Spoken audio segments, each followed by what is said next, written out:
Okay, hello there. You're part of our AI Mastery series and 7-part series. You got to do all 7 parts in order to and pass the exam and your challenges in order to get certification, and you're well on your way.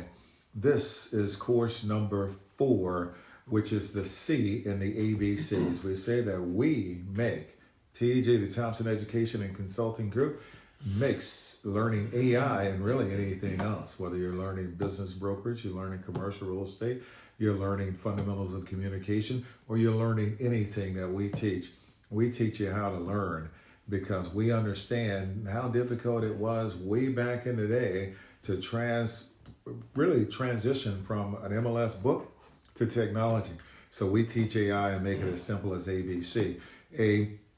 Your AI, your automation and accountability, your agents. B, your bots, your chatbots and your robots. And this is C, crafting your prompts with clarity. Being clear when you give your AI any instructions. You want to be clear because the importance of clarity is garbage in, garbage out. Tell us about clarity a little bit there. Clarity. Well, I mean, you could ask, in one of our other videos, we recorded how to create a letter for getting a plumbing company out there. If you could say, create a letter to a plumbing company, and it might say all these things about get free and sell your business and be done, but the baby boomer wants to hear about how they don't want freedom per se, they want to have respect and legacy and all these different things. So being clear about the audience you're reaching to, what exactly you want out of it, and the more specific you can be out there is going to generate something totally unique versus the generic nonsense anybody can create on their own. Clarity is essential, and it gives you the results to reach the individuals, the people, or whatever project you're working on to the right degree.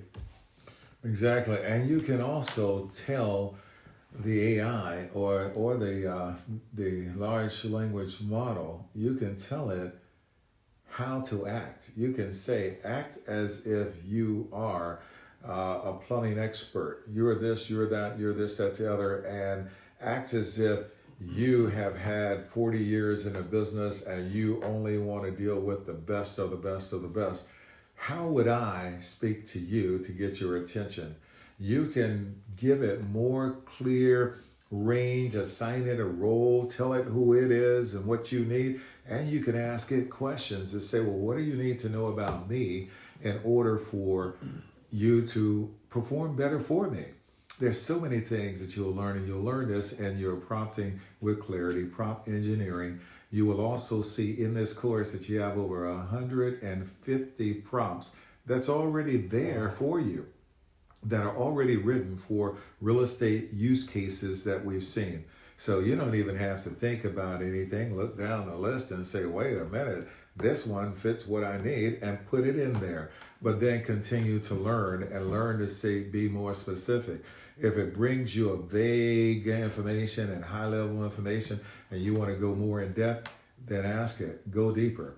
Tell me this, wait, give me a little bit more. Sometimes it may spell words incorrectly. You need to tell it, hey, wait a minute, that's spelled incorrectly. Can you spell that right?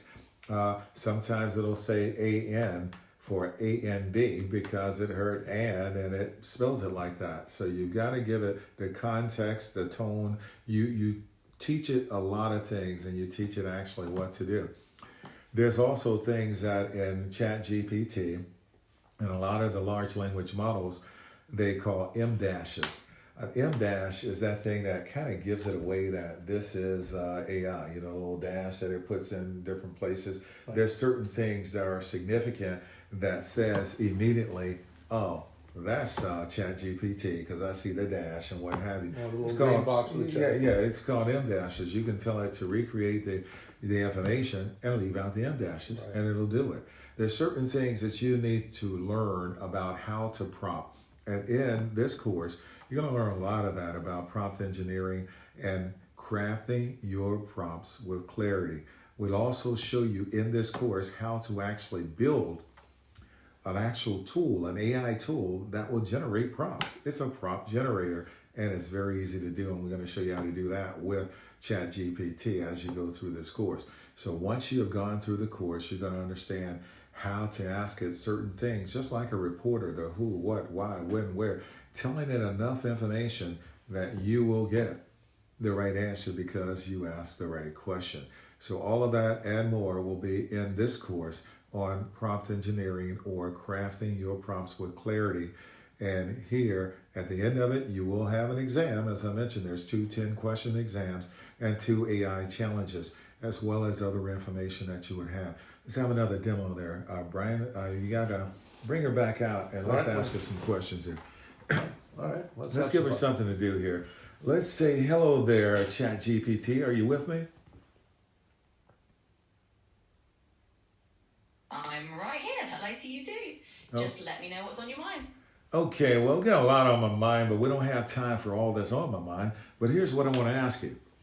Let's say that you're going to coach me on, I'm going on a listing appointment today, and I need to overcome some common objections. Can you give me some common objections and role play with me and tell me how I do? Absolutely, I'd be happy to help you with that. We can definitely do a little role play. So let's say you're going on a listing appointment and I'll throw a few common objections your way. You can respond as if you're speaking to the seller and I'll let you know how you did and maybe give you a little feedback. Sound good? Sounds great. Brian's going to answer that. Oh, me. Okay, give it a shot, but make it about a business for sale then. You got it, Brian. We'll make it all about a business listing scenario. So let's say you're sitting down with a business owner who's thinking about listing their business for sale. Here comes a common objection. They might say, well, I'm not sure I want to pay a broker's commission. I think I could maybe sell this myself and save that money. Go ahead and give me your response to that and we'll go from there. Well, first of all, I begin to ask what their ultimate goal is. And a lot of times I try to spell out, is the most important thing what you're going to pay in person or what you're going to get in return for your business if it's sold professionally versus trying to sell it yourself. That's a fantastic way to approach it. I love that you're starting by digging into their goals and reframing the conversation around what they really want in the end. It kind of shifts the focus from the cost to the value they're going to get. And it helps them see that a professional sale might actually net them more at the end of the day. So I think that's a great way to handle it. You're guiding them to see the bigger picture rather than just that upfront commission. Great job. What else could I have added to that to made it even better? Yeah, absolutely. So one little extra thing you could add is maybe a brief success story or an example. For instance, you might say something like, I actually had a client recently who felt the same way at first, but once we walked through the process, they ended up selling for a higher price than they expected, and that more than covered the commission and then some. That way you're giving them a real world picture of how the value plays out, and it just adds a little extra reassurance. But honestly, you're on the right track, and that would just be the icing on the cake. I love that. You are really great at this. Okay, give him another one. Give him a harder one than that. You were pretty light on him, Ben. All right, let's dial it up a notch then. Here's a trickier one. Imagine the owner says, look, I just don't think anyone would really want to buy my business. It's too small, it's too niche, and I don't think it's attractive enough to a buyer. So go ahead and tackle that one, and let's see how you do. Ah, I love it. Every business has a value. And even if it's a small value, letting your legacy carry on beyond you running the business is a totally satisfying thing. Plus, it's great to get some money. There are people looking to get started and don't have a lot of money, and that might be just perfect for a business like yours to take that and rebuild it to that great legacy that you had years ago when you were running on all 4 cylinders and knocking it out of the park. We'd love to explore that, and I could give you a free understanding of the value of your business today, and it might just surprise you out there because what you've done is an incredible thing. You stand out when you run a business, far from so many people that try to start businesses and never make it. And I'd love to share with you more about how that path would look if we walked on it together. Can we talk about it? That was absolutely fantastic. You really brought it home by highlighting the value of their legacy and making them feel like even a smaller business has worth and a future. Plus, offering that free valuation as a kind of no-pressure way to explore is a really great move. It helps them see the possibilities without feeling like, yeah, you absolutely nailed that. You showed empathy, you showed enthusiasm, and you painted this really nice picture for them. So honestly, if you bring that kind of energy and those kind of points to your listing appointment, you're going to do great. Okay, that is excellent there. I think you just like Brian. Do you like Brian? Well, I don't have favorites, but I definitely enjoy chatting with you, Brian. It's always fun when we can dive into these role plays and work through scenarios. So let's just say I'm a big fan of helping you out. All right, let's tweak it around real quick and give one to Alan and say, Alan wants to sell my house, but I just had a broker that's willing to do it for only 4%, and he's at a higher percentage rate, and I don't know the difference. He just seems like every other guy out there. Can you give him a tough question that's sort of like that? Hey, why me? No, actually. Hey, no, but hey, before that, let me just ask along those lines, because I don't want, for the course purposes, no, I want to bring it back. Bring it back. But here's what I would like to do. I want to ask you about prompt engineering. Why is it important to give you an actual clear prompt? Or what would you suggest if a person says, what shall I know about crafting a prompt with clarity? What would you say?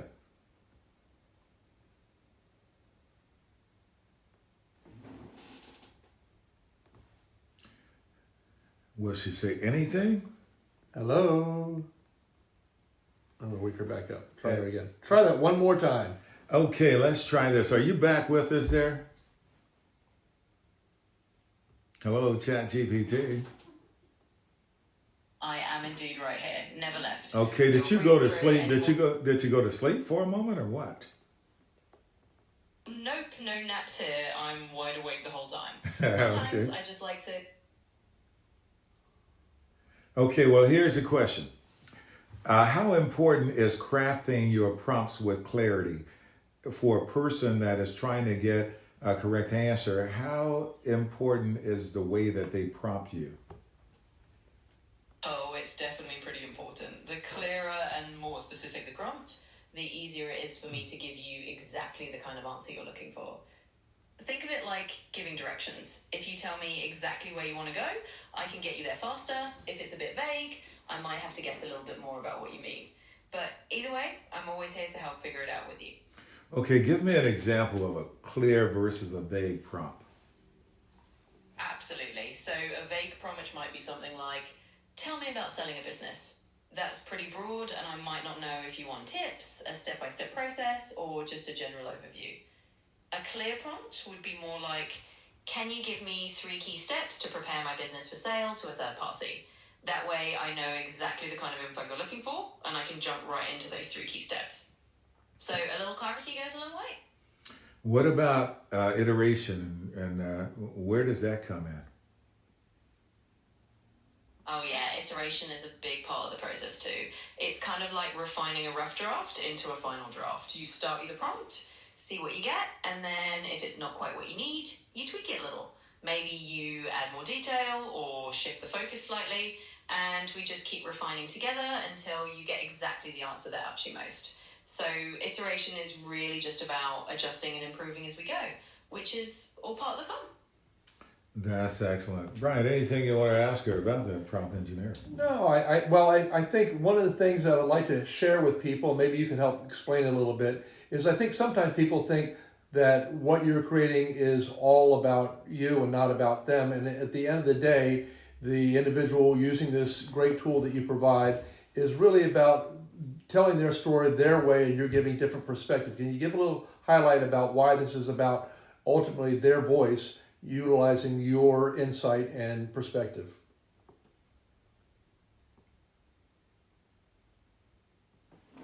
Oh, absolutely. And I love that way of looking at it. Really, what I'm here to do is help you tell your story or get your answers in your own way. It's not about me taking over. It's about me kind of being a sounding board and a helper so that your voice comes through clearly. So when you bring your own perspective and your own needs to the table, I'm just here to help shape that and give you different angles or insights that you might not have thought about. But at the end of the day, it's your story, your goals, and your voice that matter most. I'm just here to help you amplify that. Awesome. Yeah, that's great. Well, thank you. And for you all, you see the power of clear prompting. Prompt engineering is very, very important. It's like clear communication. You've got to communicate those things that you want. It's like turning the air up. If I don't know which way is up, my up may be your down. It's very, very important that you craft your prompts with clarity. That's this course. You'll see as you go through it. We've got lots of information on it and lots of sample prompts, and we even show you how to create a prompt generator so that you can actually generate the prompts that you would like. And we also have 150 or more prompts that's already generated for you. So everything that you're needing to do, you can specifically just make sure you streamline it and get exactly out of this that you need. Now, at the end of the course, you will have 2 10-question exams and a AI challenge. That AI challenge would allow you to challenge yourself, go through it, pass everything, and we will see you in the next course, which are part of this 7-part series. The next course will be large language models, and we'll see you then where we make it as easy as ABC. Thank you.